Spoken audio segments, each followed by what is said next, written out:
Shalom, saudara-saudariku yang kekasih dalam Tuhan Yesus Kristus. Saya mengambil kesempatan untuk belajar, untuk merekam khotbah ini, untuk saya bagikan kepada Bapak Ibu Saudara yang dikasihi oleh Tuhan. Tema khotbah saya pada kesempatan hari ini, saya beri judul dengan waspada dan berharap sepenuhnya kepada kasih karunia atau anugerahnya. Pembacaan kita pada 1 Petrus 1 ayat ke-13. Saya akan bacakan. Sebab itu siapkanlah akal budimu, waspadalah dan letakkanlah pengharapanmu seluruhnya atas kasih karunia yang dianugerahkan kepadamu pada waktu pernyataan Yesus Kristus. Bapak Ibu Saudaraku yang dikasihi oleh Tuhan.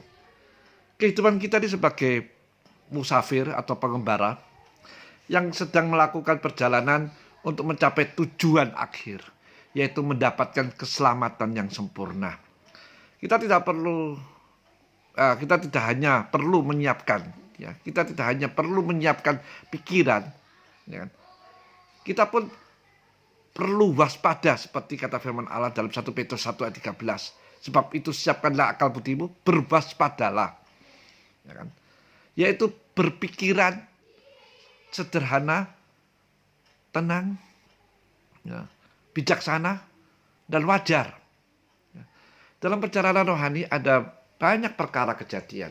Dalam perjalanan kehidupan kita banyak sekali kejadian, termasuk serangan musuh, kelemahan diri, hambatan dari lingkungan, godaan dunia yang menyelewengkan kita. Kadang-kadang iblis menyuntikkan pikirannya agar kita meragukan kuasa Allah, tentang kemampuannya untuk menyelamatkan kita hingga sempurna. Kadang-kadang kita meragukan hikmat Allah, mengira Allah telah salah memberi kita suatu masalah. Kadang-kadang membuat kita tidak yakin akan kasih Allah. Apakah Allah mau menolong kita? Seperti bangsa Israel yang seringkali menggerutu kepada Musa. Lihat kita dalam Keluaran 15 ayat ke-24, Keluaran 16 ayat ke-2, Keluaran 17 ayat 3. Karena itu Petrus menasihatkan agar kita waspada, yaitu berpikiran tenang, sederhana, bijaksana, wajar, sehingga kita bisa memahami hikmat Allah dalam menerapkan keselamatannya di atas diri kita. Bila kita waspada, maka kita tidak akan terganggu oleh rasa takut, cemas, atau kekhawatiran. Selain itu, Petrus juga mendorong kita untuk meletakkan pengharapan kita sepenuhnya kepada kasih karunia atau anugerah yang diberikan pada waktu pernyataan Yesus Kristus. 1 Petrus 1 ayat ke-3. Kasih karunia yang dimaksud di sini pasti mengacu kepada keselamatan jiwa. 1 Petrus 1 ayat 5, ayat 9 dan 10, yaitu perampungan keselamatan sempurna Allah yang diberikan pada waktu kedatangan Yesus Kristus kedua kalinya.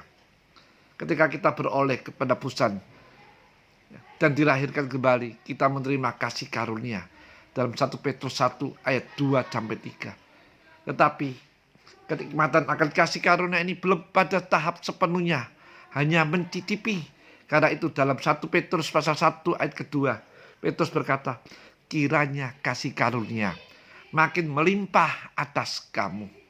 Kita perlu percaya tanpa ragu-ragu dan terus berusaha menikmati kasih karunia yang telah diberikan kepada kita melalui Injil atau firman-Nya.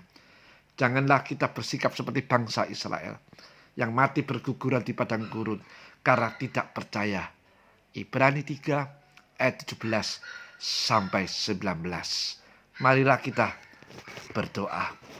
Kita tundukkan kepala, kita berdoa. Bapa di dalam sorga, biar Roh Kudus terus memperbarui serta merubah pikiran kita agar jangan menjadi serupa dengan zaman ini, sehingga pikiran kita terkontrol untuk menikmati keselamatan sempurna daripada Yesus Kristus. Bapa di dalam surga, berkati setiap para pendengar yang pada saat ini sudah mendengar akan firman Tuhan. Biar Tuhan lindungi, Tuhan berikan kekuatan, Tuhan berikan kesehatan, berkati semua. Di dalam nama Tuhan Yesus, hamba berdoa dan mengucap syukur. Haleluya. Amin. Sampai berjumpa di lain kesempatan. Tuhan Yesus memberkati.